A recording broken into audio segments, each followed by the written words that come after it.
Hey guys, sorry about the delay in episodes this week. I'm trying to do 2 a week, but right now this week has been very difficult to pull that off for multiple reasons, one of which is we're actually shipping Kickstarter rewards out to backers of the last 3 movies that we're putting out in 2018, and being a very small scale company, I'm handling all the shipping myself. So I've been a little busy packing Kickstarter rewards. One of the other reasons I've been behind on this week's episode is because we just returned from HorrorHound Cincinnati, which is a very large horror themed con, and we were lucky enough to attend. We had a table. I got to be part of the independent filmmaker panel. The discussion that we were going back and forth about was all about distribution and production and more of the business side of indie filmmaking. I was lucky enough to have Zach Palmisano with me, and Zach shot a little bit of the panel, and I thought I'd share that with you guys. And some of what we talked about was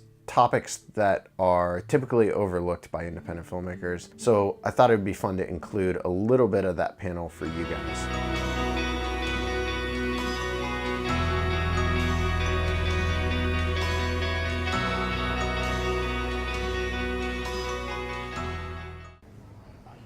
All right, cool.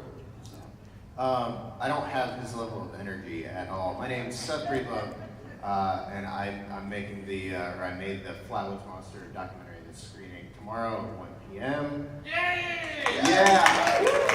Yeah!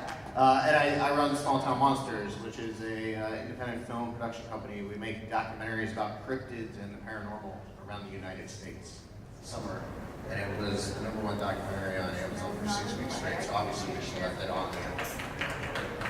And but at a certain point it dropped off. So we gave it a few months. We also signed it over to a distributor, but we retained our Amazon rights because we knew at that point that Amazon's our place. Like, we're making money there. So what happens is eventually it's going to drop off that new release carousel on Amazon. That's really important too, by the way. Just because you get a movie on Amazon doesn't mean it's going to be seen. Like she said about how hard it is for people to find movies on Amazon, I had to literally contact the acquisitions department at Amazon and be like, is there any way you could put my movie on the carousel because it's not on there? And they did it. Because if it's not seen on that main page, it'll fall out of the public eye. So after a certain time, we put it on there, and I think the movie ended up making as much on Prime in 2 months as it had in its first 6 weeks when it was the #1 documentary. It made it as much or more money on Prime, so we recouped more. I mean, not recouped, but we made quite a bit of money switching over to Prime. What was the ratio of views? View rentals went from the Prime numbers versus the pay and rental numbers. It's not even comparable. Prime is through the roof. I mean, it's hundreds of thousands. Like I said, we had a million views last year on Amazon, and 70-80% of that is Prime. It's just, you probably won't make much this year. So I think in a way having a very ultra low budget can be helpful if you are willing to think around the money. All right, so how many filmmakers are in the room in the audience too? I just want to see hands up here. Very cool. All right, so I kind of have this idea that I'm not the director, so like my focus wasn't the artistic aspect of it. So I always feel like I was the main producer. So I feel like you have 2 types of producers. There's the creative one, and there's the one who can get resources, especially money. And that was my job. So that ability to get resources is key, whether it's being able to lock in locations for free, getting favors like you were talking about. That ability to be able to pull things in for barely nothing, especially on a shoestring budget, to me is key. So I know a lot of people always wonder, what does a producer do? I think they do everything to kind of push and pull. They cook, they clean, they sweep up at the end, they make sandwiches. That's why I think everybody on this table here are like multi-talented one-man bands, I could tell. And with that said, I think it's an important job when you're able to get resources. So if you're planning to make a movie, and I'm sure you guys all know this, it's that wrangling of resources. And I'm sure we'll get on, I don't want to take too much time with that, but that resource grabbing is really important.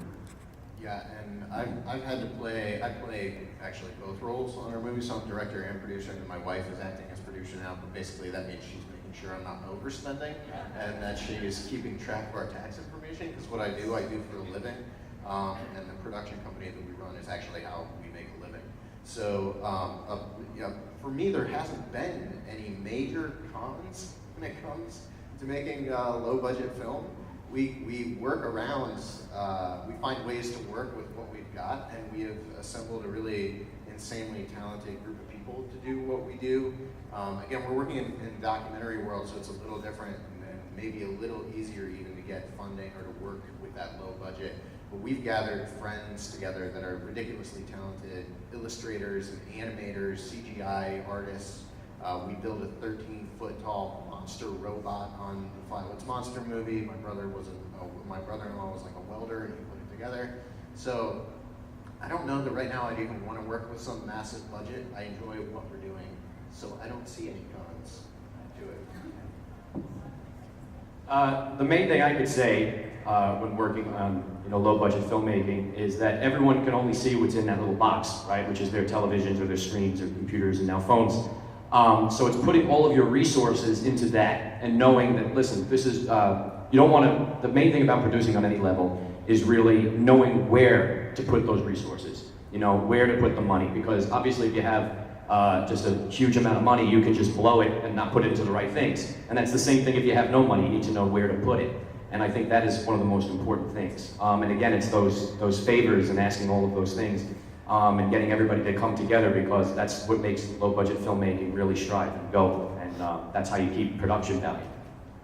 Are there some favorite books, videos, or YouTubes that you've been able to utilize to minimize how much you're spending on your own personal library and to get the information that you need to do the plethora of tasks that all of you do on a regular basis? I got hooked on Film Riot, and that's how I learned most of the stuff I did, and then just looking up tutorials on editing, because I literally never edited a movie until 3 years ago, and we're up to our 7th now. I'm also obsessed with William Goldman's books on writing, so William Goldman, and now I do my own YouTube tutorial channel, so if you're super bored and you want to watch me talk about making movies, it's Small Town Filmmaker. Plug. Small Town Filmmakers, Seth Breedlove. Thank you.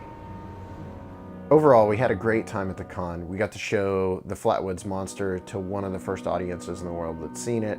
They seemed very enthusiastic. We got to hear a lot of good feedback about the movie, and we had a great time at our table just meeting people and selling copies of our movies and posters and stuff like that. The con definitely got me thinking more in this direction of business and how you run a independent production company like we do. So I hope you guys enjoyed this week's episode. We're gonna hopefully turn out another episode later this week, but it might not be coming until early next week. Forgive me for the tardiness. I hope to get over that as we lessen the workload.